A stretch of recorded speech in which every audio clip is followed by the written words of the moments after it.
नमस्कार। आज हम भगवद गीता के 6ठे अध्याय पर मतलब ध्यान योग पर थोड़ी गहराई से बात करेंगे। जी बिल्कुल। उसी के मुख्य बिंदुओं पर। ये अध्याय बताता है कि भाई योगी असल में है कौन और सबसे मुश्किल काम मन को कैसे काबू में करें। हाँ, और ये बड़ा दिलचस्प है कि योगी सिर्फ वो नहीं जो सब छोड़ छाड़ दे। अच्छा। स्रोत यही कहता है। कृष्ण के अनुसार असली योगी, असली सन्यासी वो है जो अपना काम करे पर फल की इच्छा न रखे, कर्म छोड़े नहीं। फल की इच्छा, यही तो मुश्किल है शायद आज के हाँ। जमाने में।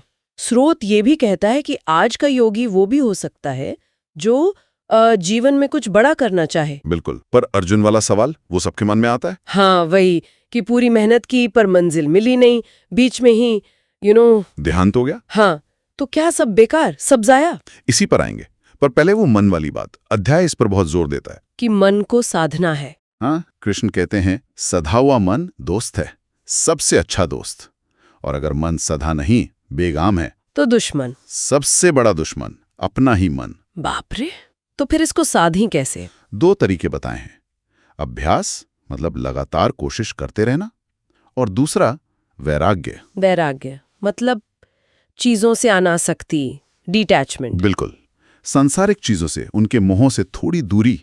पर ये होगा कैसे? सिर्फ सोचने से नहीं। तो जीवन में बैलेंस, संतुलन चाहिए। न बहुत ज्यादा खाना, न भूखे रहना, न ज्यादा सोना, न जागते रहना। अच्छा, काम में भी, आराम में भी, हर चीज में एक संयम। ये बात बड़ी अच्छी लगी मुझे।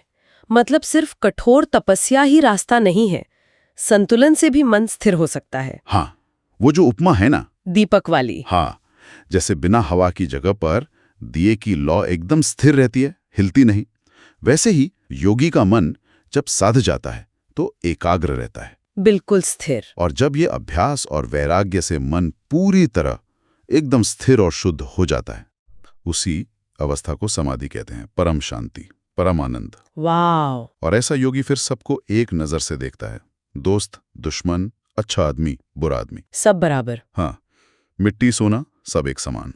वो सब में ईश्वर को देखता है और ईश्वर में सबको, समदृष्टि। ये तो बहुत ऊंची अवस्था है।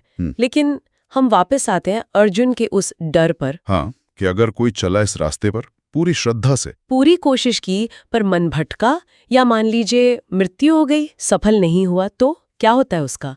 कहीं का नहीं रहता। यहीं पर कृष्ण का जवाब बहुत बहुत गहरा है और आश्वासन देने वाला है। क्या कहते हैं वो? वो कहते हैं ऐसा अच्छा काम करने वाले का, भगवत प्राप्ति के रास्ते पर चलने वाले का कभी विनाश नहीं होता, न यहां न परलोक में। सच में? मतलब कोशिश बेकार नहीं जाती? कभी नहीं। कोई भी नेक कोशिश करने वाला दुर्गति को प्राप्त नहीं होता।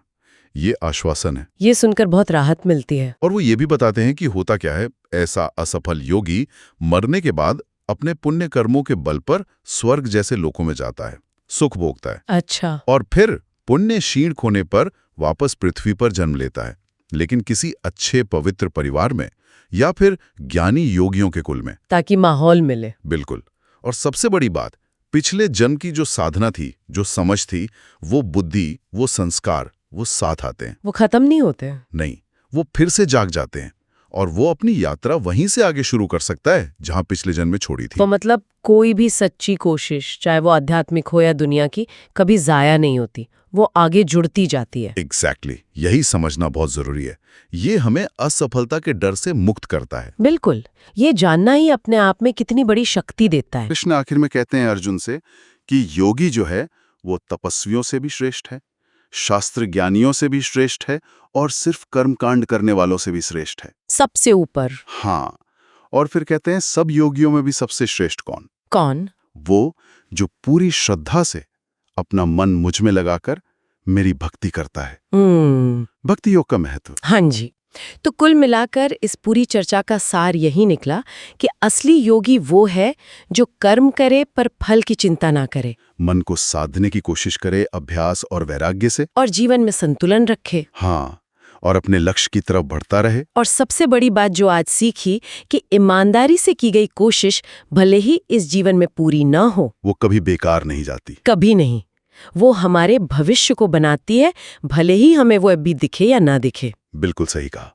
इस अध्याय ने योगी का असली मतलब और हमारे हर प्रयास की कीमत को बहुत खूबसूरती से सामने रखा है। और जाते जाते श्रोताओं के लिए एक सोचने वाली बात छोड़ जाते हैं। हाँ, क्या ऐसा हो सकता है कि जीवन के किसी भी मैदान में जब हम पूरी लगन से कोई काम करते हैं जिसका नतीजा शायद तुरंत नहीं दिखता, वो अनजाने में ही हमारे आने वाले कल की ऐसी संभावनाएं बना रहा हो जिन्हें हम आज पूरी तरह समझ भी नहीं पा रहे? सोचने वाली बात है, जरूर सोचिएगा इस पर।